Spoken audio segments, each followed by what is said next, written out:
네, 오늘은 로마서 6장 후반부를 공부하겠습니다. 로마서 6장 15절부터 23절까지인데요. 로마서 6장에는 질문이 두 개가 나옵니다. 1절과 15절에 각각 그 질문이 나오는데 1절은 이런 내용이에요. 그런즉 우리가 무슨 말 하리요? 은혜를 더하게 하려고 죄에 거하겠느뇨?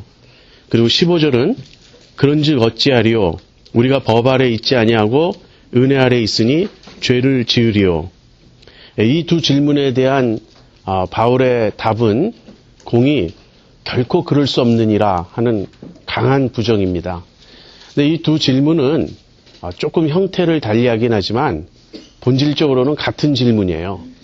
한마디로 은혜가 죄를 허용하느냐 하는 것입니다. 이 바울이 복음을 전할 때 그 핵심 내용이 은혜예요. 바울은 은혜의 복음을 증거한다고 그렇게 말을 하는데 이 바울이 복음을 전하는 것을 들은 사람들이 아주 곧잘 그 은혜의 복음을 오해했습니다. 그래서 은혜를 오해하게 되면 항상 뒤따르는 질문이 그럼 죄를 지어도 되지 않겠느냐 하는 것이에요. 근데 바울은 이에 대해서 결코 그럴 수 없다 이렇게 강한 부정을 하고 그 지난주에 우리가 공부한 6장 전반부 1절부터 14절에서는 그 이유를 세례를 근거로 해서 설명합니다.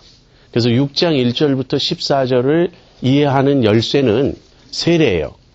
그리고 6장 15절 오늘 우리가 공부할 그 본문 15절부터 23절까지에서는 우리에게 실제로 일어난 변화, 그 회심을 중심으로 해서 죄를 지을 수 없다는 그의 그 설명을 이제 이어갑니다. 그래서 이 둘을 이제 우리가 차례대로 살펴보는 것인데요. 지난주에 공부했지만 그 6장 전반부를 좀 간단히 다시 한번 살펴보도록 하겠습니다. 바울이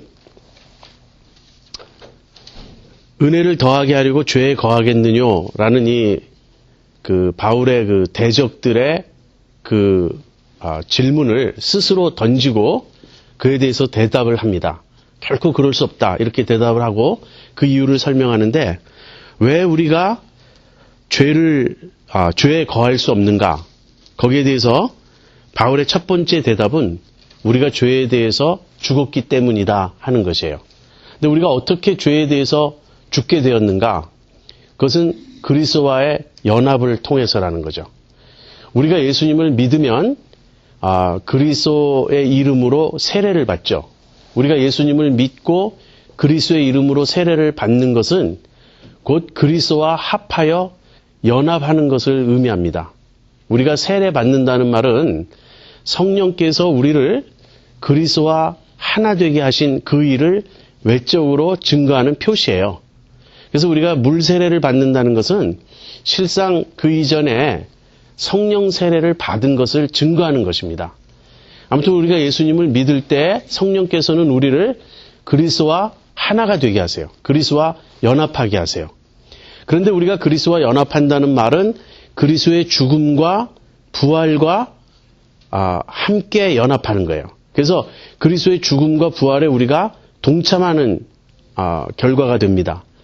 그래서 우리가 죄에 대해서 어떻게 죽게 되었냐면 그리스도께서 죄에 대해서 죽으셨는데 우리가 그리스도와 합하여 세례를 받고 그리스도와 연합한 자가 됨으로써 그리스도의 죽음이 나의 죽음이 됨으로써 우리가 죄에 대해서 죽게 되었다 하는 것입니다. 이것이 이제 첫 번째예요. 그래서 이제 우리가 죄에 대해서 죽었다. 그런데 이제 제가 이 죄에 대해서 죽었다라는 말을 사람들이 종종 오해해서 죄의 충동이 없어지고 더 이상 우리 안에 어떠한 죄의 그런 어떤 성향이나 유혹도 없다는 말로 종종 오해한다고 제가 말씀드렸습니다. 그래서 이제 그 오해를 우리가 풀기 위해서는 이 그리스도께서 죄에 대해서 죽으심이 무엇을 의미하는지를 잘 알아야 돼요. 근데 그리스도께서 죄에 대하여 죽으심은 죄의 형벌을 받으심으로써 더 이상 죄가 우리에게 요구할 수 있는, 죄가 우리에게 부과할 수 있는 어떠한 죄의 책임도 남아있지 않게 하셨다라는 의미입니다. 이 말을 여러분 이해하시죠? 그리스도께서 죄에 대하여 죽으셨다라는 말은 죄의 형벌을 당하심으로써, 죄의 형벌을 받으심으로써 죄의 모든 책임을 말소하신 것입니다. 그래서 더 이상 죄가 우리에게 그 어떤 것도 요구할 수 없는 그런 결과를 가져온 것이 우리가 죄에 대해서 죽은 것이에요. 그래서 우리는 그리스도와 함께 연합함으로써 그리스도의 죽음이 우리 죽음이 되었고, 그래서 우리 역시 죄에 대한 모든 형벌을 그리스도를 통하여 우리가 받은 자가 되었고, 그렇기 때문에 이제는 더 이상 죄에 얽매일 필요 없이 죄로부터 벗어나 자유롭게 되었다 하는 것입니다. 이것이 첫 번째예요. 왜 우리가 계속 죄를 지어서는 안 되는지, 그 이유는 첫 번째, 우리가 그리스도와 함께 연합하고 그 결과 죄에 대해서 죽었기 때문에. 그런데 두 번째 이유는 무엇이냐면, 그리스도와 연합한 자는 그리스도와 함께 죽을 뿐 아니라 그리스도와 함께 다시 살아요. 그래서 이제 그리스도와 함께 다시 사는 쪽, 이 부활 쪽을 우리가 또 생각해 봐야 됩니다. 근데 그리스도께서 부활하실 때 이제 우리가 그리스도와 함께 새 생명 가운데 행하게 되는 것입니다. 근데 그리스도께서 부활하신 것은 하나님께 대하여 다시 사신 것이에요. 그리스도께서 죽으신 것은 우리의 죄의 형벌을 당하심으로써 죽으신 것인데, 그리고 나서 부활하신 것은 이제는 죄와 상관이 없어졌어요. 더 이상 죄에 얽매일 필요 없이 이제는 하나님께 대하여 다시 사신 것이 되었어요.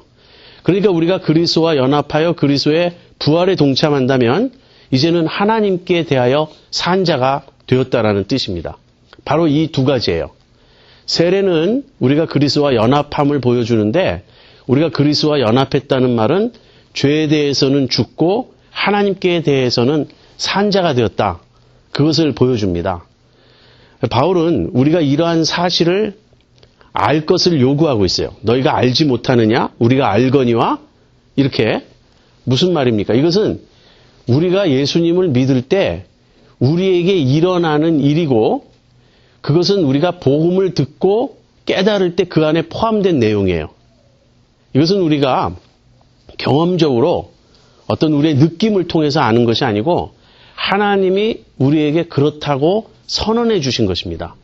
우리가 아는 것은 그리스도와 연합한 것, 그리스도를 믿은 것이에요. 근데 우리가 그리스도를 믿으면 그 믿음이 우리를 그리스도와 연합하게 만들고, 그리스도와 우리가 연합됨으로써 그리스도의 모든 것이 우리에게 옮겨지는 거예요. 그리스도의 모든 것이 우리에게 전가되는 것입니다.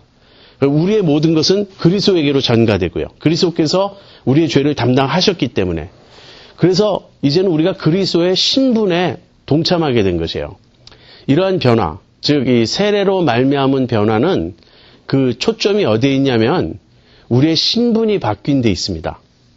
우리가 예수님을 믿는 순간 우리의 옛사람은 끝났어요. 예수 믿기 이전까지의 우리의 존재는 하나님 보시기에 이제는 끝난 것이 되는 거예요. 그 다음에 예수님 믿은 이후로는 하나님은 우리를 완전히 새로운 존재, 새로운 사람, 새로운 신분으로 보신다는 거예요. 그것이 6장 6절과 7절에 잘 나와 있습니다. 우리가 알거니와 우리 옛사람이 예수와 함께 십자가에 못 박힌 것은, 제가 여기서 이 옛사람은 우리의 그 죄성이라든지 옛성품이 아니라고 말씀드렸어요. 이것은 예수 믿기 전까지의 우리 전체입니다. 아담 안에 있던 우리예요. 그래서 예수님을 믿으면 우리가 그 믿는 순간 그리스도와 함께 십자가에 못 박힌 것이 되고요. 그때까지의 나의 정체는 이제 사라져요. 우리는 끝난 것이 됩니다. 죽은 자가 돼요. 신분적으로. 근데 그렇게 우리 옛사람이 끝나게 된 것은 죄의 몸이 멸하여 다시는 우리가 죄에게 종노릇하지 아니하려 함이니, 그 이후로는 우리 속에 있는 죄성을 조차 살지 않게 하려 합니다. 무슨 말이냐면 더 이상 죄를 짓고 사는 게 아니라 하나님께 대하여 살며 이제는 하나님을 기쁘시게 하며 살며 그럼으로써 우리가 의를 조차 사는 것이다. 그렇게 살게 하려고 그 목적을 위해서 하나님이 우리의 옛사람을 십자가에서 끝내신 것이다. 지금 그런 뜻이에요. 그래서 7절이 바로 그 점을 보여줍니다. 이는 죽은 자가 죄에서 벗어나 의롭다 하심을 얻었음이니라. 그래서 이 세례가 보여주는 바는요, 우리가 예수님과 함께 죽고 산 거예요. 그리고 예수님과 함께 죽은 것으로 하나님이 우리를 간주하실 때는 이전에 우리의 모든 것은 끝났다고 선언하시는 거예요. 그래서 우리는 더 이상 죄인이 아닌 거예요. 우리는 죄인의 상태에서 우리는 죽은 것입니다. 그리고 그리스도와 함께 다시 산 쪽은 이제 하나님이 우리를 새 사람으로 보아주시고 이제는 우리를 의롭다고 간주해 주시고 이것은 죄에서 벗어나 우리가 의롭게 여김을 받게 되었어요. 그래서 의인이 된 존재로서 이제는 이 새 삶을 살게 된 것이에요. 이 본문에는 나오지 않지만 이때 일어난 이 변화의 그 새로운 측면, 새 사람의 측면을 또 다른 말로 하면 하나님의 자녀가 되었다. 우리가 하나님의 아들의 신분이 되었다. 이제 그렇게 말할 수 있겠죠. 그래서 우리는 예수님을 믿는 순간 죄에 대해서는 끝났고 옛사람은 죽었고 이제 새로운 신분, 새로운 존재가 되어서 새 사람으로 살게 되었고 이 새 사람으로 살게 된 우리는 이제는 더 이상 죄를 짓는 존재가 아니라 의를 조차 사는 존재다 하는 것이에요. 이것을 우리가 알아야 된다는 거예요. 예수 믿으면 나에게 그러한 변화가 일어난 것이라고 하나님이 선언하심을 우리가 믿고 알아야 된다는 거예요. 그래서 안 다음엔 어떻게 해야 됩니까? 그렇게 여기라는 거예요. 내가 이제 이전에 나는 끝났고 이제 이후에 나다. 만약에 누군가 나에 대해서 나의 전기를 쓴다면 이 책의 전반부는 옛사람의 나예요. 근데 그 전반부가 끝날 때 나에게 무슨 일이 일어나냐면 내가 예수님을 믿어요. 그러면 이제 새로운 챕터가 열리는 거예요. 그리고 이제는 새 사람으로 살아가는 내가 되는 것입니다. 그래서 이 새 사람으로 사는 나는 어떤 존재냐면 우리의 지체를 이 불법에 들이지 말고 몸의 사욕을 순종치 말고 이제는 우리의 지체를 의에게 병기로 들여서 거룩함에 이르라. 근데 이런 권면이 주어지고 있다는 것은 무엇을 의미합니까? 아직 우리 속에 죄성은 있다는 거예요. 여전히 죄성은 있습니다. 그래서 우리는 우리 안에 있는 죄성과 싸워야 되고요. 그 죄성과 싸워 이기라고 우리를 새로운 신분으로 만들어 주셨다는 거예요. 이제 거기까지가 전반부, 6장 전반부의 내용입니다. 그런데 이제 후반부에서는 무엇을 다루려고 하냐면 우리의 신분만 바뀐 게 아니고 우리의 존재 자체가 새로워진 존재라는 이 점을 밝히려고 그래요. 이것이 무엇이냐면 회심입니다. 여러분, 우리가 세례받는 것은요, 회심했기 때문에 받는 거예요. 그래서 세례가 우리에게 일어난 신분의 변화라면 회심은 우리에게 일어난 실제적인 존재의 변화예요.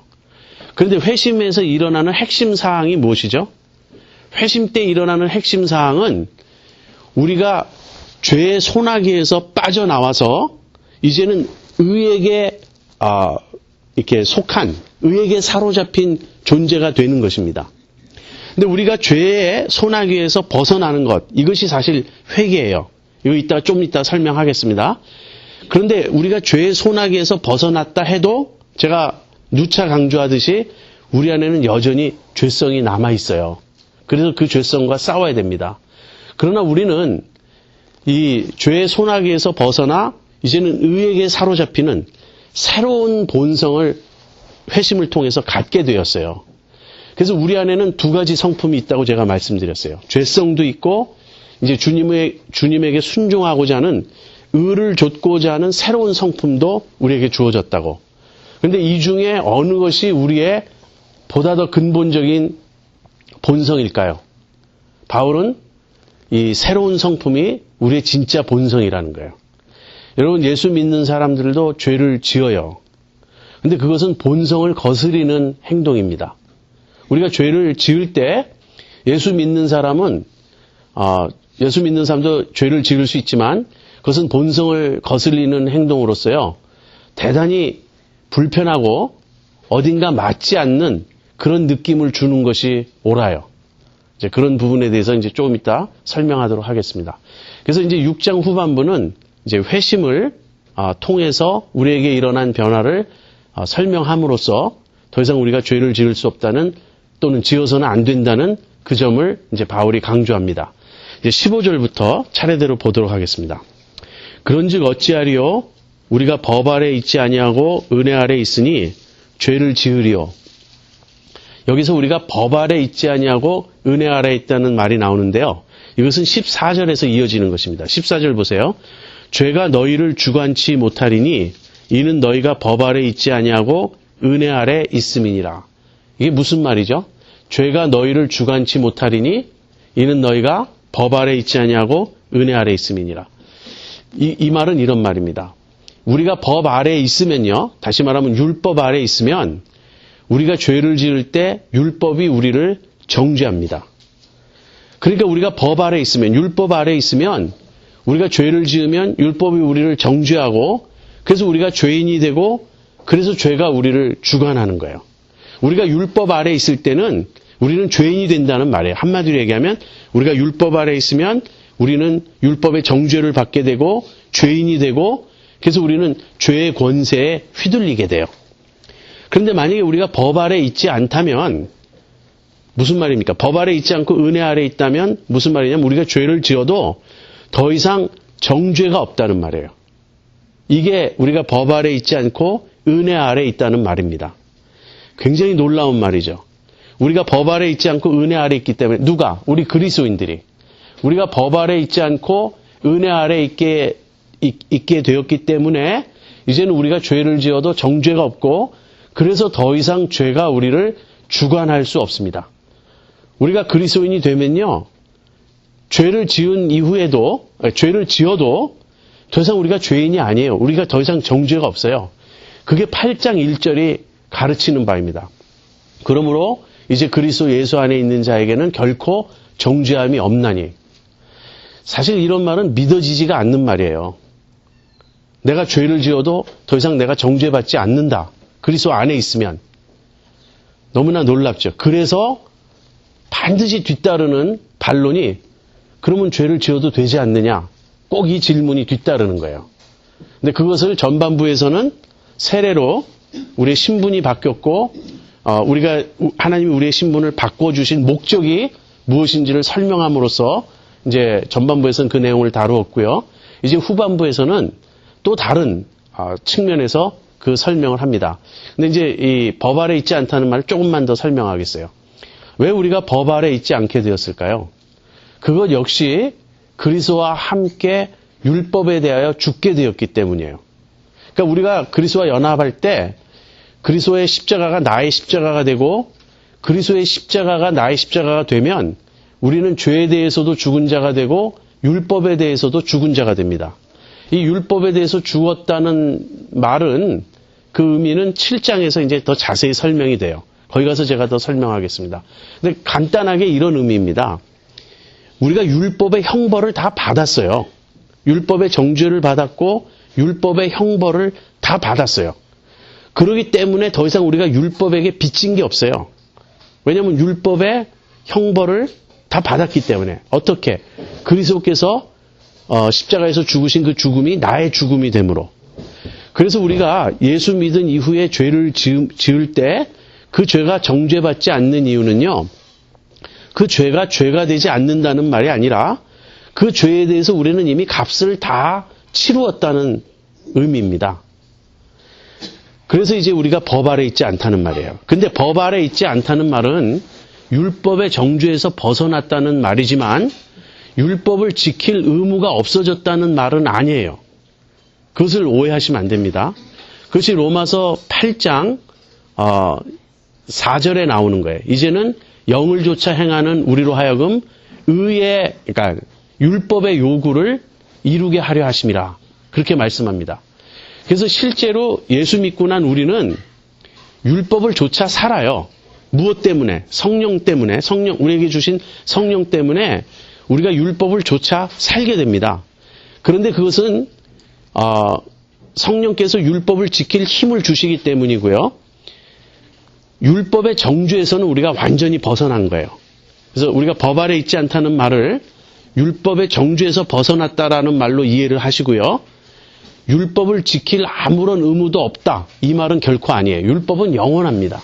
율법은 하나님의 성품과 하나님의 뜻을 나타내는 것이에요. 그래서 율법은 영원한 하나님께서 우리에게 요구하시는 그런 뜻이에요. 근데 이제 이렇게 말하면 구약에 나오는 모든 율법을 다 지켜야 됩니까? 이제 이렇게 반문할 수가 있는데요. 이것은 조금 어려운 성경 신학적인 주제입니다. 근데 간단히 얘기하면 이렇게 말할 수 있어요. 그 구약의 율법이 그리스도 안에서 성취된 내용들이 많이 있습니다. 주로 무엇이 성취되죠? 구약의 여러 제도들, 성전이라든지 제사제도라든지 그 다음에 정결규례라든지 안식일, 절기 문제라든지 이런 모든 것은 그리스도 안에서 완성되었습니다. 그래서 이제는 우리가 더 이상 지킬 필요가 없어요. 그런데 구약의 율법이 오늘까지도 우리에게 유효한 계속해서 우리가 지켜야 될 율법은 어떤 분들은 이 도덕적인 율법, 도덕법이라고 말하기도 하고요. 어떤 분들은 그 사랑의 법, 사랑의 이중계명, 하나님 사랑과 이웃 사랑을 중심으로 한 그런 계명이라고 말하기도 하는데 그 해석의 차이가 조금 있어도 결국은 대동소이합니다. 아무튼 구약의 율법 중에 주로 그 의식법, 그러니까 정결규례, 제사제도 이런 의식법과 그다음에 이스라엘의 그 민사법, 이스라엘의 사회를 어떻게 구성하고 사회의 질서를 기강을 잡아가느냐 하는 그런 법들은 이제는 폐지되었어요. 그리스도 안에서 완성되었고 끝이 났습니다. 그러나 율법의 기본 정신인 하나님 사랑과 이웃 사랑의 그 두 계명과 또는 도덕법은 계속 우리에게 유효합니다. 자, 그래서 우리가 법 아래 있지 않다. 이 말은 우리가 율법의 정죄에서 벗어났다는 뜻이에요. 그리고 그러나 그 말이 우리가 율법을 지켜야 할 의무, 율법이 우리에게 요구하는 바를 지켜야 될 그러한 의무에서 우리를 벗어나게 하는 것은 아니다라는 점을 기억하시고요. 그래서 율법의 정죄에서 벗어났다는 말을 다른 말로 하면 은혜 아래 있다 하는 말이에요. 하나님께서 우리를 대해 주실 때 계속 은혜로 대해 주십니다. 하나님의 무한하신 자비와 긍휼로 우리를 대해 주신다는 거예요. 그래서 15절에 다시 그런즉 어찌하리요 우리가 법 아래 있지 아니하고 은혜 아래 있으니 죄를 지으리요 그럴 수 없느니라.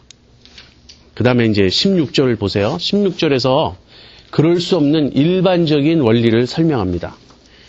너희 자신을 종으로 들여 누구에게 순종하든지 그 순종함을 받는 자의 종이 되는 줄을 너희가 알지 못하느냐? 혹은 죄의 종으로 사망에 이르고 혹은 순종의 종으로 의에 이르느니라. 이것은 일반적인 원리입니다. 이것은 하나님이 정하신 그 우주의 법칙과 같아요. 영적 법칙과 같아요. 우리가 누구에게 순종하든지 우리가 순종하는 그 대상의 종이 되죠. 우리가 누구에게 순종한다는 말은 곧 그 대상의 종이 된다는 말이에요. 이것은 같은 말을 지금 반복하고 있는 것입니다. 근데 그렇기 때문에 우리가 죄를 지으면 바꿔 얘기하면 죄에게 순종하는 것이 되는 것이고요. 죄의 종이 되는 것입니다. 그런데 죄의 종이 되면 그 결국은 무엇이냐면 사망이에요. 이것은 불변의 법칙입니다. 이것은 예수 믿든 예수 믿지 않든 관계없어요. 어느 누구든지 계속해서 죄를 지으면 그 죄의 종이 되는 것이고 그 죄는 우리를 결국은 사망에 이르게 해요. 왜 그렇습니까? 하나님은 죄를 용납하실 수가 없어요. 하나님은 어떠한 경우에도 죄를 미워하시고 죄를 혐오하시고 죄를 거부하십니다. 그렇기 때문에 여러분이 어떠한 그 성화론을 듣더라도 성화에 대한 어떤 이론을 듣든지 복음 설명을 어떤 식으로 듣든지 간에 죄를 지어도 상관없다. 이렇게 말하는 것은 반드시 그건 잘못된 복음 설명이라는 걸 여러분 아셔야 돼요. 우리가 율법의 정죄 아래 있지 않다. 율법의 정죄를 더 이상 받지 않는다는 말이 죄를 지어도 된다는 말이 아니라는 거예요. 우리가 계속해서 죄를 지으면 죄는 우리를 완전히 파괴하고 하나님으로부터 완전히 분리시키고 결국은 우리를 죽음에 이르게 합니다. 만약에 우리가 의에게 순종하면 여기는 이제 의의 종이 아니고 순종의 종이라고 말하고 있어요. 이것은 순종을 이중적으로 더 강조하는 표현입니다. 그러니까 우리가 의에게 순종하면 그 말을 순종의 종이 되면 그렇게 표현하고 있어요. 우리가 이렇게 순종을 계속하게 되면 마지막에 가서는 우리가 의에 이르고 그 다음에는 우리가 생명에 이르게 됩니다. 이것은 그리스도인이든 비그리스도인 관계없이 하나님이 정하신 영적인 원리요 법칙입니다. 그래서 이제 뒤에 가면 바울의 로마서 8장에서 육신과 영을 대조하면서 육신의 생각은 사망이요 영의 생각은 생명과 평안이다 이렇게 말해요. 거기서의 영은 성령입니다. 그래서 우리가 육신을 조차 행할 수가 있고요. 성령을 조차 행할 수 있어요. 이 육신을 조차 행한다는 말이 죄의 종이 된다는 말이고요. 성령을 조차 행한다는 말이 우리가 의에게 순종하고 의를 조차 사는 삶이에요. 그런데 거기서도 로마서 8장에서도 육신의 생각은 사망이다. 육신을 조차 사는 사람은 반드시 죽는다. 그렇게 말하고 있고요. 성령을 조차 행하는 사람은 생명에 이를 것이다. 그래서 이것은 일반적인 원리이면서 이것은 불변의 법칙입니다. 우리가 이 점을 꼭 알아야 되겠어요. 자, 그런데 만약에 바울이 이런 일반적인 법칙만 이야기한다면 이것은 율법일 거예요. 이 점을 사람들은 사실 다 알고 있어요. 일반적인 원리를. 계속 죄를 지으면 결국은 사망에 이르게 되고 의를 행하고 의에게 순종하면 생명에 이른다는 것을. 그런데 사람들은 이 점을 알아도 이렇게 행할 수가 없습니다. 왜 그렇죠? 자, 여기서 이제 아주 중요한 기독교의 기독교 구원론에 아주 굉장히 중요한 그런 내용이 등장하는 거예요. 모든 사람은 죄의 종이기 때문에 그렇다 하는 것이에요. 모든 사람은 죄에게 종돼 있고 그렇기 때문에 의에게 자유로워요.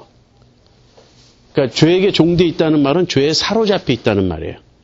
죄가 여기서 어떤 식으로 표현되냐면 죄가 일종의 폭군, 독재자, 우리를 억압하고 우리를 사로잡고 우리를 끌고 가는 어떤 강한 세력으로, 파워로 여기 그려져 있어요. 그래서 모든 사람은 죄에게 사로잡혀 있고 죄의 종입니다. 그 죄의 종이라는 말은 반대로 의로부터 자유로워요. 그러니까 의를 지켜야 되겠다는 생각은 막연히 있을지 모르지만 의에게 사로잡혀 있지 않고 의의 파워로부터는 벗어나 있다. 그런 뜻이에요. 그러니까 우리에게 근본적인 변화가 일어나지 않는 한 이 일반적인 법칙, 죄를 지으면 파멸에 이르고 의를 행하면 생명에 이른다는 이 일반적인 법칙을, 일반 원리를 알고 있는 것만으로는 충분하지 않다는 거예요. 여기서 그친다면 구약의 율법주의와 하나도 다를 바가 없죠. 율법을 지켜 행하라. 그래야만 살 것이다. 율법을 범하거나 율법을 불순종하면 저주가 임할 것이다. 지금 같은 얘기예요. 그리고 이것은 불변의 법칙입니다. 이대로 이루어질 거예요. 자, 그런데 예수 믿기 전에는 모든 사람이 죄의 종입니다. 근데 이 점에 대해서 많은 사람들은 납득하기가 어려울 거예요. 여기 이제 칼빈주의의 전적 타락설이라는 것을 어떤 사람도, 그러니까 사람은 믿기 전에, 구원받기 전에 사람은 전적으로 타락했기 때문에 어떠한 선도 행할 수 없다. 즉 완전 타락이다. 이렇게 설명하는 것으로 오해하면 안 됩니다. 전적 타락설은요, 완전 타락설이 아니에요. 타락의 정도는 굉장한 차이가 나타납니다. 예수 안 믿는 사람이라도 대표적으로 예수 안 믿는 사람 중에 성자 같은 사람이 있죠. 간디 같은 분이 그렇습니다. 20세기에 아마 손꼽히는 성자 중에 한 분일 거예요. 그래서 간디 같은 분이 있는가 하면 예수 안 믿어도 히틀러 같은 사람도 있는 거예요. 그래서 타락의 정도, 타락의 심도는 다릅니다. 그러나 전적 타락설이 의미하는 바는 우리의 전 존재가 죄의 영향을 받고 있고 죄에 사로잡혀 있다 하는 거예요. 이 점은 간디도 부인할 수 없을 것입니다. 다시 말하면 우리가 무슨 일을 하든지 죄로부터 자유롭지 않다는 거예요. 내가 생각을 똑바르게 하려고 하죠. 내가 생각을 정말 옳게 하려고 합니다. 그래서 어떤 사람은 다른 사람에 비해서 상당히 정직하게 올곧게 바르게 판단할 수 있어요. 그러나 그런 사람들조차도 죄의 영향이 있어서 하나님 보시기에는 너무나 심히 구부러진, 심히 왜곡된 그런 생각을 하게 된다는 거예요. 자기 중심적인 생각을 하게 된다는 거예요. 감정도 마찬가지입니다.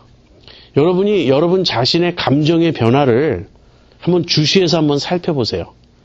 그러면 내가 지금 무엇에 사로잡혀 있는지를 쉽게 알 수 있습니다. 우리가 왜 화를 냅니까? 자존심이 상할 때 화를 내요. 우리가 하나님의 영광에 사로잡혀 있는 사람이라면 하나님의 이름이 모독을 받을 때 굉장히 분노해야 마땅해요. 근데 우리는 하나님의 이름이 모독을 받을 때는 조금 불쾌하고 내 이름이 모욕을 받을 때는 심히 불쾌하다고요. 이런 게 죄예요. 우리가 지금 죄의 영향을 받고 있는 모습이에요.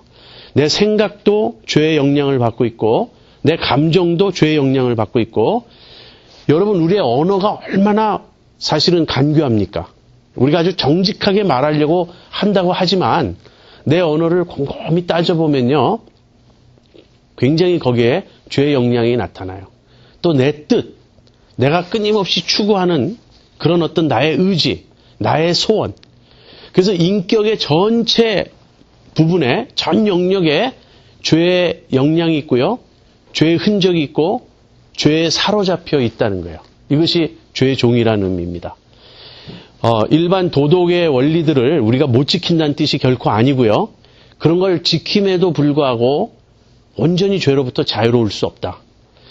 사실은 우리가 생각한 것보다 우리들은 훨씬 더 엄청나게 더 심각한 상태에 있습니다. 우리가 다만 그것을 깨닫지 못할 뿐이에요. 그런데 이제 회심이 일어나죠. 여기 보세요. 17절에 하나님께 감사하리로다. 바울은 율법에서 그치지 않아요. 일반 원칙에서 그치지 않고요. 어떤 일이 우리에게 일어났다는 거예요. 그 일반 원칙을 지킬 수 있는 어떤 그 능력이 우리에게 주어졌음을 말해요. 그래서 17절, 18절은 무슨 이야기를 하냐면 우리에게 일어난 회심을 말하는 것입니다. 하나님께 감사하리로다. 너희가 본래 죄의 종이더니 우리가 죄의 종이었단 말이에요. 너희에게 전하여 준 바 교훈의 본을 마음으로 순종하여 죄에게서 해방되어 의에게 종이 되었느니라. 여기서 교훈의 본이라는 말이 나오는데 이 교훈의 본이라는 말은 복음이라고 생각하면 됩니다. 우리에게 무엇인가 이렇게 전달되었어요.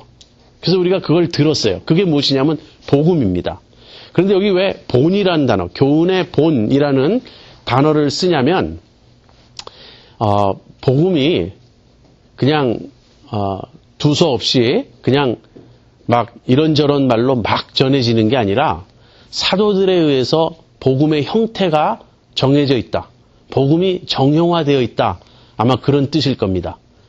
그래서 이 로마서의 독자들, 뭐 그리스도인들이죠. 우리 그리스도인들은 복음을 듣고 교훈의 본을 듣고 마음으로 순종했다는 거예요. 마음으로 순종했다는 말은 마음 중심에서부터 믿었다는 얘기입니다. 여기서 순종은 믿었다라는 말이에요. 나에게 전해진 이 교훈의 본, 복음을 듣고 우리가 마음으로 믿었습니다. 그 결과 우리가 어떻게 되었다고요? 죄에게서 해방되어 의에게 종이 되었다. 자, 이 죄에게서 해방되었다라는 말이 여러분 회개예요. 여러분 회개가 무엇인지 아십니까? 회개라는 것은요. 죄로부터 돌이키는 거죠. 그래서 자기가 죄인임을 깨닫고 그 죄와 자기가 분리되는 것을 말합니다. 이것은 우리 인간이 스스로 할 수 있는 일이 아니에요. 왜냐하면 우리는 죄의 종이기 때문에 우리가 죄에 사로잡혀 있기 때문에 스스로 내가 죄인임을 자각하고 그 죄로부터 내가 벗어날 수가 없습니다. 이것은 성령께서 해주셔야만 가능한 거예요. 회개는 성령님이 하시는 일입니다. 여러분 베드로가 사도행전에 보면 이방인 고넬료의 집에 가죠. 성령의 인도를 받아서. 그리고 거기서 복음을 전했더니 이방인들이 다 거기서 성령의 그 역사를 체험하고 구원을 받아요. 그 일을 베드로가 나중에 다른 유대인들에게 보고했더니 그들이 뭐라고 반응하죠? 그렇다면 하나님께서 이방인에게도 생명을 주는 회개를 주셨구나. 회개를 하나님이 그들에게 주셨다. 이렇게 말합니다. 회개는 하나님이 우리의 죽은 영을 살리시고 우리의 속 그 마음을 죄로부터 이렇게 벗어나게 해주시는 사건이에요. 사실은 그것이 중생인데 그것이 우리의 의식세계 속에서 일어날 때 그것을 회개라고 말합니다. 그래서 회개는 죄에서 벗어나야만 가능해요. 죄의 그 소나기, 죄가 우리를 사로잡고 있는 죄의 소나기에서 내가 벗어나면 죄를 보게 돼요. 그게 얼마나 죄인지, 그게 얼마나 악인지 벗어났기 때문에 볼 수 있고 벗어났기 때문에 깨달을 수 있고 알 수 있는 거예요. 그래서 우리가 죄에게서 해방된다 이 말을 쓰는 것입니다. 제가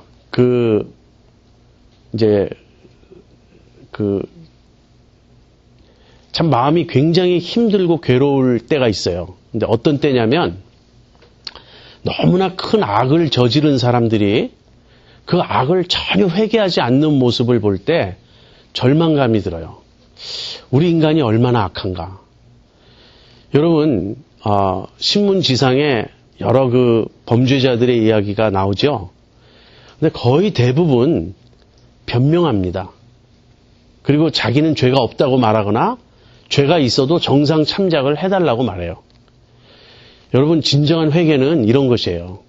내가 벌을 받아야 마땅하다고. 왜 내가 그랬을까? 회개라는 건요, 마음이 하나님과 일치되는 상태에서 죄를 보는 것이 회개예요. 하나님의 입장에서 그 죄를 보니까 그 죄가 얼마나 더럽고 얼마나 추악하고 얼마나 악한 것을, 얼마나 나쁜 것임을 여실히 보게 된 것입니다. 그게 죄에게서 우리의 마음이 벗어난 것이고 죄로부터 돌이킨 것이고 그게 회개인 거예요. 그냥 입으로 잘못했다든지 용서해 달라든지 그거 회개가 아닙니다. 또 벌 받을 것이 두려워서 입으로 잘못했다고 자꾸 용서해 달라고 말하는 그것도 회개가 아니에요. 여러분, 심판 중의 심판은 무엇인지 아십니까? 심판 중의 심판은 하나님이 내어버려 두시는 거예요. 이 지옥에 대해서 이제 그 이야기가 굉장히 어려운데 마지막 날 심판을 받죠. 하나님의 심판대 앞에 서서 모든 사람이 심판을 받습니다. 그때 정죄를 받아요. 이제 사실은 모든 사람이 정죄를 받아야 마땅한데 의인은 하나도 없으니까 예수 믿는 자들은 그리스도께서 우리 대신 정죄를 받으셨기 때문에 이제는 우리는 그리스도의 의를 전가받아 우리는 심판대에서 의롭다고 선언을 받는 거예요. 우리는 완전 무결한 의인으로 우리 심판대에서 우리는 하나님께 받아들여집니다. 그러나 그리스도의 그 십자가의 대속을 받지 못한 사람, 믿지 않고 받아들이지 않은 사람들은 이제 정죄를 받습니다. 그런데 이 사람들이 정죄를 받고 이제 지옥에 던져지잖아요. 그때 어떤 일이 벌어지는지 아십니까? 그 사람들이 지옥에 가서 후회하지 않아요. 지옥에 가서도 하나님을 원망하고 이를 갈고 그 다음에 자기들이 절대 잘못했다고 생각 안 해요. 오직 하나님이 나쁘다. 하나님이 불공평하다. 이렇게 말합니다. 이게 악이에요. 악에서 벗어나지 않으면 악을 모릅니다. 악에게 완전히 사로잡힌 상태가 지옥인 거예요. 하나님의 형상이 남아있지 않아요. 우리가 지옥에 던져질 때는. 하나님께서 하나님의 형상을 가진 인간을 하나님의 형상을 지닌 채로 지옥에 던지시겠습니까? 그렇지 않아요. 하나님의 형상이 완전히 말소되는 거예요. 그래서 C.S. 루이스는 지옥에 던져지는 자들을 인간의 잔재라고 표현했습니다. 마치 우리가 사람이 죽으면 몸은 시체가 되잖아요. 몸은 나의 몸이었지만 사실 더 이상 내가 아니에요. 나의 영은 거기서 빠져나왔기 때문에. 그래서 몸은 나의 잔재입니다. 나였던 존재지 더 이상 내가 아니에요. 마찬가지로 지옥에 던져지는 인간들도 하나님의 형상이 완전히 없어진, 하나님의 형상을 완전히 상실한 상태에서 지옥에 던져질 것입니다. 그렇다면 그들은 인간으로 볼 수가 없어요. 그들은 인간의 잔재로 지옥에 던져질 것입니다. 그리고 악에 완전히 사로잡혔고 조금의 선도 더 이상 남아있지 않기 때문에 그게 이제 그때는 완전 타락이라고 말할 수 있겠죠. 그렇기 때문에 회개가 불가능한 거예요. 지옥에 던져지는 자들은 회개하지 않습니다. 끝까지 거기서도 하나님을 원망하고 하나님을 대적하고 하나님께 불평하고 그렇게 합니다. 그래서 이것이 회개예요. 그리스도인들이 예수님을 믿을 때 변화가 일어나느냐 변화가 일어나지 않느냐 이 회심이라는 것이 무엇이냐? 이것이 너무나 중요합니다. 요즘에 사실 회심 교리를 우리가 거의 상실했어요. 여러분 예수 믿을 때 여러분이 죄인이라는 걸 확실히 깨달았습니까? 그리고 그 죄에서 애통하셨습니까? 그래서 십자가밖에는 붙들 수밖에 없다는, 십자가를 붙들 수밖에 없다는 그 점을 확실히 아셨습니까? 여러분이 만약에 죄에서 벗어난 적이 없다면 여러분 아직 회심한 게 아니에요. 예수님 믿는다고, 나 예수님 영접한다고 입으로 고백하는 게 구원이 아닙니다. 회심은 사람을 변화시키느냐? 이 질문에 대해서 근본적으로 변화시킨다예요. 대답은. 그게 중생이고 그게 회심이에요. 그래서 우리가 죄에게서 벗어나는 거예요. 죄로부터 해방되어 이제 의에게 종이 되었다 하는 말이 나오죠. 이건 뭐냐면 하나님께서 우리의 속사람을 완전히 바꿔주신 거예요. 우리에게 새 마음을 주시고 새 영을 주신 것입니다. 이것이 새 언약의 약속이에요. 구약 어디에 나오죠? 예레미야 31장 33절에 이제는 율법을 내가 그들의 마음에 새겨주겠다. 우리의 마음에 새겨진 율법은 하나님이 우리에게 주시는 성령님을 뜻합니다. 에스겔 36장 26절 27절에 내가 그들을 맑은 물로 씻고 그들에게 새 마음과 새 영을 줄 것이다. 아주 우리를 근본적으로 바꿔주실 것이라고 말씀하셨어요. 그것이 의에게 종이 되었다라는 말이에요. 참으로 거듭난 사람, 참으로 회심한 사람들은 어떤 사람들이냐면 마음 중심에 의를 사모할 수밖에 없어요.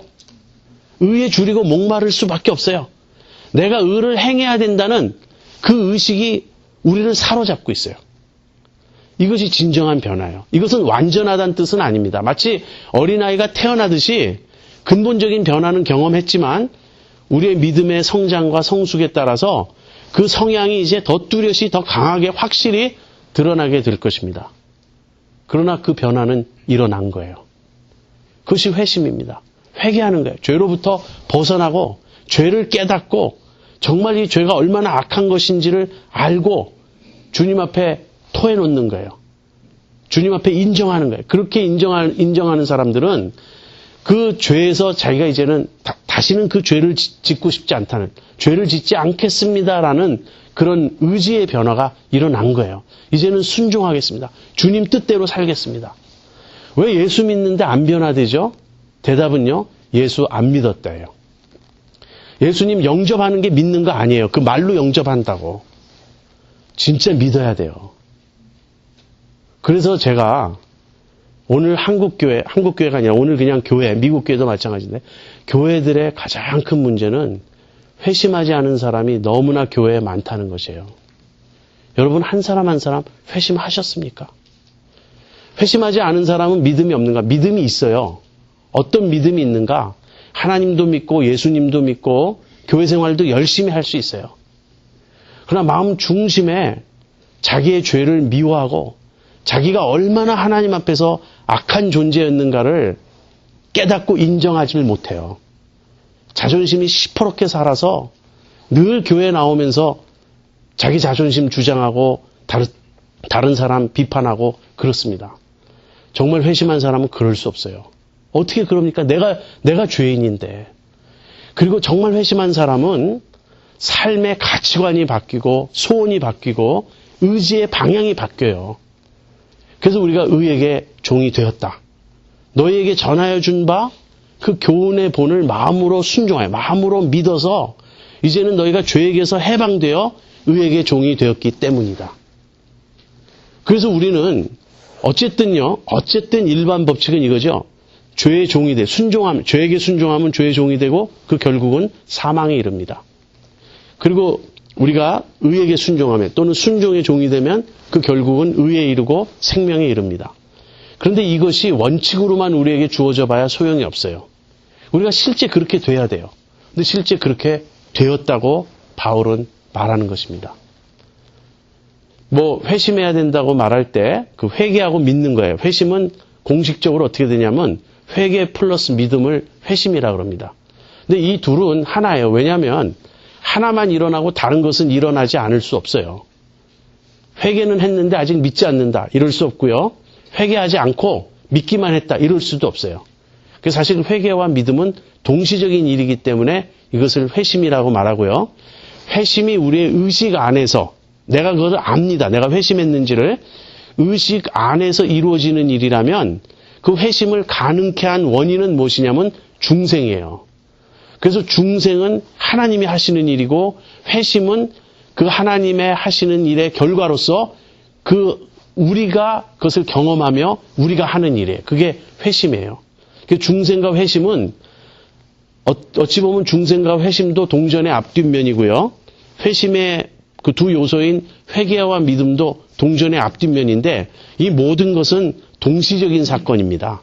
이게 뭐 어느 게 먼저 일어나고 나중에 일어나는 게 아니라 원인과 결과로는 설명할 수 있지만 시간적으로는 동시적이에요. 그래서 중생하면 믿을 수 있다.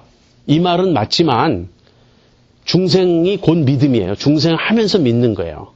그래서 회심과 중생이 동시적 사건인데 회심을 우리가 경험적으로 아는 것은 시간이 걸릴 수 있습니다.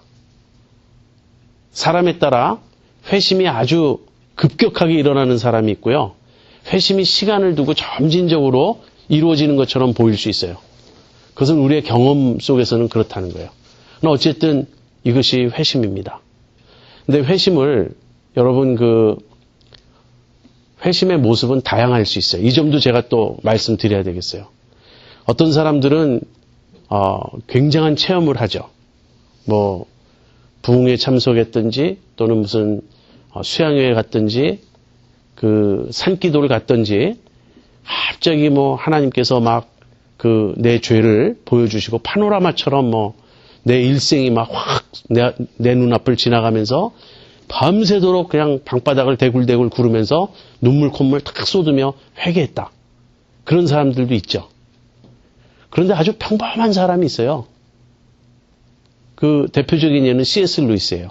C.S. 루이스는 아주 점진적으로 이렇게 예수를 믿게 됐는데 처음에는 어떻게 믿게 되냐면 그의 어떤 논리적인 사고와 철학적인 그런 사고를 통해서 먼저 유실론자가 됩니다. 신은 있을 수밖에 없겠다. 그래서 먼저 유실론자가 돼요. 그러나 아직 크리스찬이 된 건 아닙니다.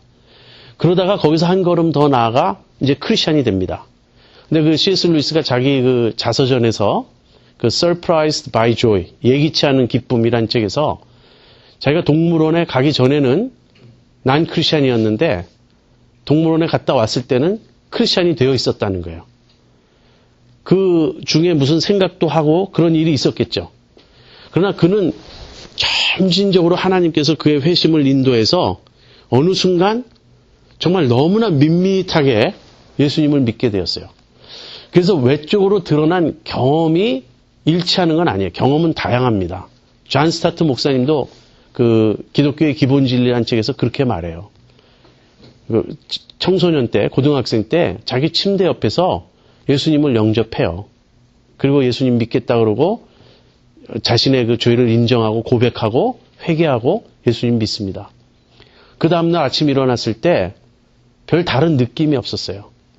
그러나 그 날로부터 계속해서 이분이 이제 새로운 삶을 살게 된 것을 간증해요. 오히려 이럴 수도 있습니다. 정말 눈물 콧물 흘리고 회개했다고 하도 일생활로 되돌아가는 사람이 있어요. 그러니까 완전히 믿음을 떠나는 사람도 있다는 거예요. 그래서 정말 중요한 것은 제가 늘 여러분에게 말씀드리는 과거의 회심 경험이 아니라 현재의 회심 상태다 이거예요. 이것이 J.I. 패커가 한 말인데 past conversion experience가 중요한 게 아니에요. present convertedness. 현재 내가 회심된 상태에 있어야 돼요. 그래서 구원의 확신을 잘못 적용해가지고 내가 옛날에 예수님 영접했다. 그때 나 분명히 사형리 따라 기도했다. 뭐 이런 과거를 가리키면서 그때 그 체험 때문에 나는 구원받은 게 확실하다. 이런 식으로 구원의 확신을 성경은 말하지 않습니다. 현재 지금 내가 구원 안에 있는가, 구원을 이루어 가고 있는가 그 점을 살펴야 되는 거예요. 그러면 어떻게 됩니까? 절대 죄에 대해서 방심할 수 없고요. 우리가 절대 마음 놓고 죄를 지을 수가 없어요. 어떤 사람이 회심했는지 하지 않았는지를 아는 또 다른 그 평가 기준은 뭐냐면 죄를 어떻게 짓느냐는 거예요. 여러분 회심한 사람은 죄를 짓습니까? 안 짓습니까? 죄를 지어요. 왜 짓죠? 죄의 성이 우리 안에 남아있어요. 육신이 남아있고 죄의 성품이 남아있어요. 제가 지난주에 그걸 설명하기 위해서 많이 말을 했는데 우리의 이 몸이 부활할 때까지는 이 연약한 몸 속에 이 몸을 통하여 죄가 계속 역사합니다. 죄의 유혹이 있습니까? 없습니까? 죄의 유혹도 있어요. 죄의 유혹이 강렬할 수 있습니까? 없습니까? 당연히 강렬할 수 있어요. 우리가 자꾸 경건훈련 소홀히 하고 그리스도인의 교제에서 떠나고 세속적인 유혹을 받고 그쪽으로 따라가면 따라갈수록 우리가 죄의 유혹을 받고 죄를 짓기도 하고 심지어는 죄 속에 오랫동안 머물러 있을 수도 있어요.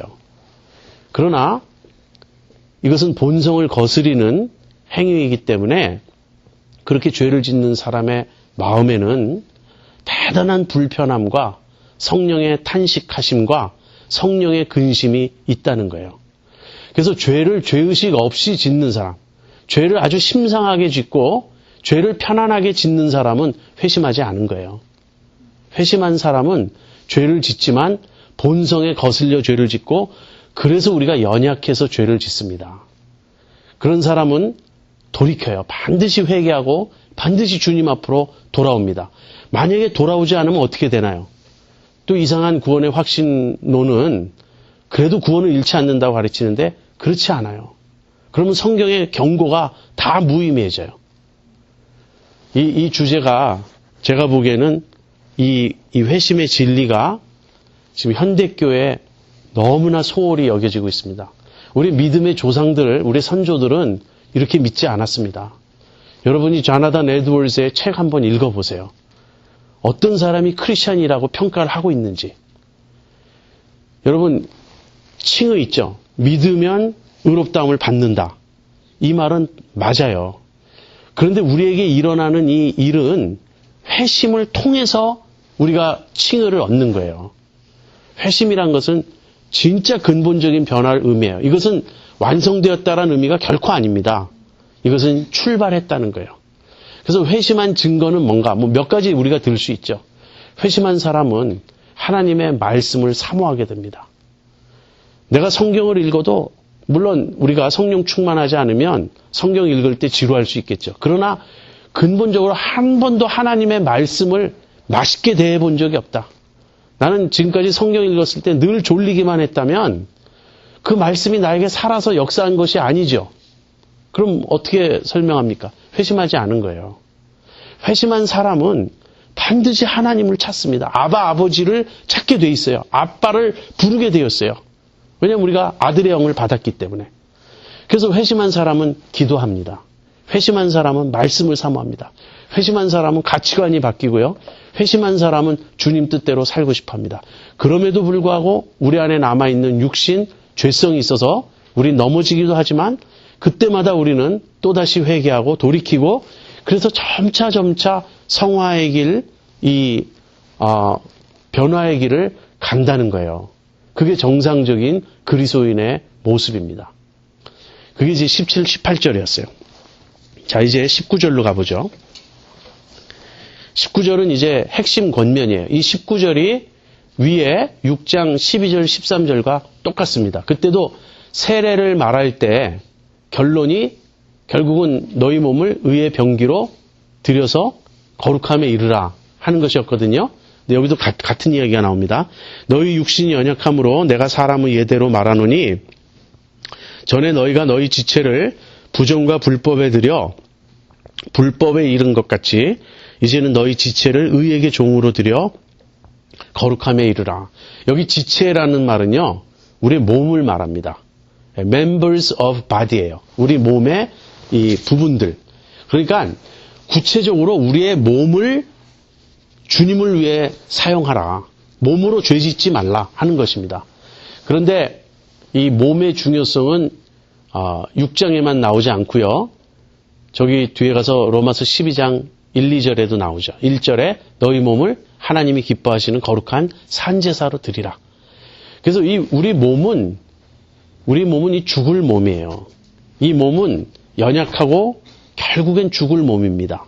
근데 이 죽을 몸을 죄가 사용하지 못하도록, 죄가 우리의 이 연약한 몸을 이용해서 우리를 사로잡고 죄 짓는 쪽으로 우리를 끌고 가지 못하게 이 몸을 쳐서 복종해서 이 몸을 의의 병기로 하나님께 드려라. 그러면 우리가 거룩함에 이를 것이다. 이것이 그리스도인의 삶이에요. 자, 20절부터 23절까지는 이제 이 독자들이 자신들의 경험을 되돌아보게 하는 것입니다. 너희가 죄의 종이 되었을 때는 의에 대하여 자유하였느니라. 여기서 의에 대하여 자유하였다는 말은요, 끊임없이 의를 사모하고 끊임없이 의를 추구하고자 하는 그런 성향이 없었다는 거예요. 그때는 죄에 사로잡혀서 무엇을 하든지 우리가 양심과 이성을 좇아서 올곧게 살고자 하는 그런 성향이 전혀 없었다는 게 아니고요. 그런 건 있었지만 기본적으로 우리의 모든 행동, 모든 생각, 모든 삶의 방향은 죄에 물들어 있었다. 죄의 영향 아래 있었다. 그래서 우리가 죄의 종이었다는 거예요. 21절 너희가 그때 무슨 열매를 얻었느뇨?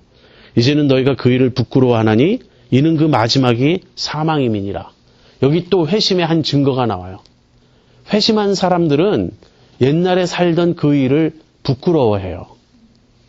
이건 진짜 부끄러움입니다. 어떤 거냐면 사람들이 회개할 때 자기의 죄에 대해서 남 얘기하듯이 말하면서 죄를 슬쩍 인정하는 척하는 사람들이 있어요. 그것은 회개가 아니에요. 회개라는 것은 자기의 죄에 대해서 부끄러워하는 것입니다.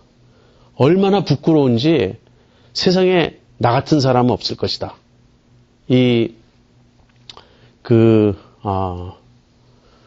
어느 설명해 보니까 C.S. 루이스의 글에서 제가 읽은 것 같아요. 이런 식으로 생각하게 된다는 거예요. 세상에 이렇게 추잡하고 이렇게 더럽고 비열한 죄를 짓는 사람은 나밖에 없을 것이다.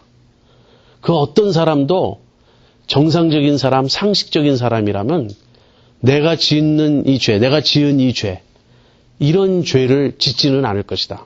이것은 양식 있는 모든 사람이 볼 때 도저히 용납할 수 없고 받아들일 수 없고 너무너무 부끄러운 그런 죄다라고 자기의 죄에 대해서 그렇게 수치감을 느끼는 거라고 말해요.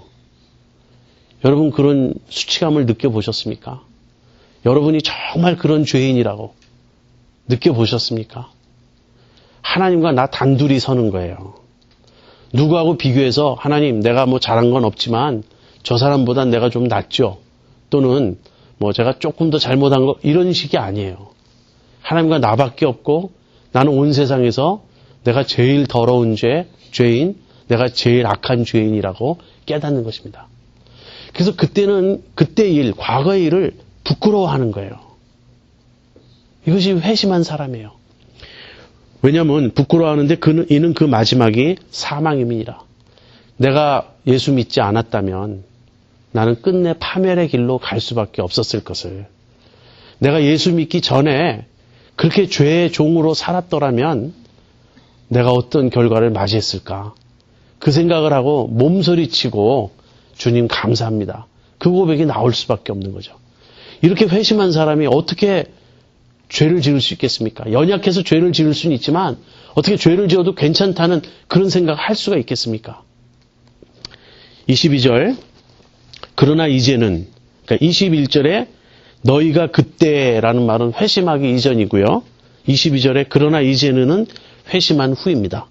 그러나 이제는 너희가 죄에게서 해방되고 하나님께 종이 되어 거룩함에 이르는 열매를 얻었으니 이 마지막은 영생이라.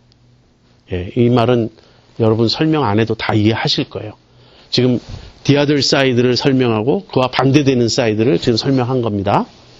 그래서 23절의 결론이에요. 죄의 삭은 사망이요 하나님의 은사는 그리스도 예수 우리 주 안에 있는 영생이니라. 죄의 삭은 사망이다. 이 말은 무슨 말이냐면요. 이거 김세윤 박사님의 아마 설명이었던 것 같은데 사탄은 우리를 죄짓게 해요. 죄 지으라고 합니다. 죄를 일감으로 줘요. 그래서 우리가 죄를 지으면 사망을 삭스로 준다는 거예요. 그 대가로 지불해 준다는 거예요. 근데 이 삭시라는 말은 무슨 뜻이냐면 삭스는 언제나 은혜와 반대되는 개념이에요. 즉 우리가 마땅히 받을 거를 받는 게 삭시입니다. 그러니까 죄의 삭스는 사망이요 그러면 우리가 죄를 지어서 그 마땅한 대가로서 죽게 된다는 거예요. 그러니까 죄의 결과로 사망이 오는데 죄의 결과로 오는 사망은 삭과 같다. 그것은 죄를 지은 자에게 마땅히 주어지는 대가다 하는 뜻입니다. 죄의 삭은 사망이에요. 그러면은 영생은 어떻습니까? 영생도 어떤 삭이어야 할까요? 그러니까 의의 삭은 영생이다. 그러면 율법주의인 거예요. 그게 우리가 의를 행해서 마땅한 대가로 영생을 얻는 건 아니죠. 그래서 영생은 은사라고 되어 있습니다. 은사라는 말은 기프트예요. 선물. 그래서 삭과 대조되는 게 은사입니다. 영생은 하나님이 우리에게 주시는 선물이에요. 우리는 영생을 선물로 받아요. 어떻게? 예수님을 믿음으로. 그리스도 예수 우리 주 안에 있는 영생이에요. 이것이 결론입니다. 지금 6장 전체에서 6장 전반부에서는 세례를 통하여 우리의 신분이 어떻게 바뀌었는가를 설명했고요. 6장 후반부에서는 회심을 통하여 우리의 내면의 상태가 어떻게 바뀌었느냐를 설명하면서 바울이 이 두 설명을 통하여 말하고자 하는 바는 무엇이냐면 은혜는 결코 죄를 허용하지도 죄를 조장하지도 않는다 하는 것이었어요. 죄와 은혜는 상극입니다. 실상을 알게 되면요. 죄와 은혜는 절대 함께 갈 수 없어요. 죄가 더한 곳에 은혜가 더욱 넘치는 것은 맞아요. 그것은 하나님이 하시는 놀라운 일이에요. 그게 복음이에요. 내가 죄를 많이 지었음에도 불구하고 하나님의 용서가 그만큼 더 커서 나에게 엄청난 은혜를 하나님이 부어주신다는 이 진리는 맞아요. 그러나 그 반대는 성립되지 않아요. 그렇다면 은혜를 더하게 하기 위해서 죄를 더 많이 지어야 되겠느냐? 아니면 또는 우리가 법 아래 있지 않고 이제는 은혜 안에 있으니까 죄를 지어도 되지 않겠느냐? 이건 말이 되지 않는다는 거예요. 왜? 하나님의 은혜는 궁극적으로 우리를 어디로 이끌고 가죠? 하나님의 은혜는 궁극적으로 우리를 의로 이끌고 가고 순종으로 이끌고 가고 거룩함으로 이끌고 가고 마지막으로는 영생으로 이끌고 가요. 그래서 은혜는 우리에게 영생을 줍니다. 근데 죄는 어디로 우리를 이끌고 가죠? 죄는 불법으로 우리를 이끌고 가고 그 마지막은 사망으로 우리를 이끌고 가요. 죄와 은혜는 결코 동일하게 같은 선상에서 작용하지 않습니다. 이걸 아셔야 돼요. 그래서 이 두 가지 논리가 우리가 이렇게 들을 때는 쉬운 것 같지만 이 두 논리를 그러니까 은혜의 이 논리를 제대로 이해하면 우리가 두 가지 그릇된 신앙 형태에서 벗어나게 됩니다. 첫 번째는 뭐죠? 첫 번째는 율법주의예요. 은혜를 깨달은 사람은 더 이상 내가 율법을 지켜서 의를 행해서 구원받는 게 아님을 깨닫는 겁니다. 사실 그 은혜를 받을 때 우리가 은혜로 회심을 체험할 때 죄가 어떤 것인지 그 죄의 실상을 알게 되면요. 내가 하나님의 도움 없이 죄를 안 짓고 의를 행할 수 있다는 그 환상에서 우리는 벗어나요. 예수 믿고 나서도 그 환상을 우리는 어느 정도 유지하죠. 여러분 어떤지 모르지만 저는 그랬습니다. 제가 좀 어릴 때 그런 체험이 있었던 건 사실이지만 제가 중학교 1학년 때 수련회에서 이제 주님을 강력하게 만나는 체험을 했다고 생각하는데 그 뒤로는 내가 이제 한번 죄 짓지 않고 깨끗하게 살겠다고 막 노력을 했습니다. 그런데 안 돼요. 그때 주일날 그 영락교회 중등부 예배인데요. 그 목사님 설교가 저는 그렇게 은혜스러웠어요. 목사님 설교에 참 많은 감화를 받았는데 그 예배가 끝날 때 마지막 그 축도 후에 이제 성가대가 그 준호를 지키시고 그 성가대가 그 찬양하지 않습니까? 그 찬양을 듣는 그 시간에 제가 아주 간절히 속사포로 기도했어요. 하나님 일주일 동안 죄 짓지 않게 해주시고 주님 뜻대로 살게 해주시고 깨끗하게 살게 해주시고 아무튼 그렇게 기도를 하고 결심을 합니다. 그런데 다음 주에 와보면 완전히 제자리 걸음인 거예요. 그래도 저는